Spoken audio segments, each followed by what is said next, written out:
من چیزی که در خودم دیدم از دوران بچگی تا کنون این هست که من یه فرد بسیار معمولی هستم.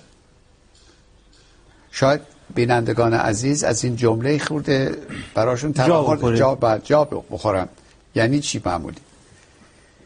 چیزی که من درک کردم یکی از مشکل ترین مسائل زندگی انسان ها معمولی بودنه. عجب.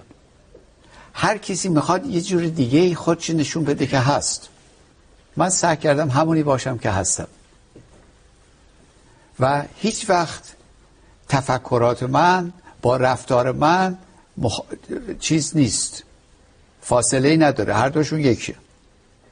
از این لحاظ مغز من فکر میکنم کوچکترین پیچیدگی نداره، بلکه همشون راحت، سلول ها با سلامتی و راحتی با هم کار میکنن و هیچ ناراحتی که از این که بخوان جوری رفتاری بکنم که با اون احساسات من با تفکرات من با هم نخوره نمی کنم. از این لحاظ برعکس باید به شما میگم که سلولای مغز من هیچ پیچیدگی ندارن، بلکه خیلی راحت با هم ارتباط دوستانه دارن. دو تا سوال رو میکنید چون فکر میکنم دو تا سوال از صحبت‌هایی که ما تا حالا کردیم ارزش و منزلتش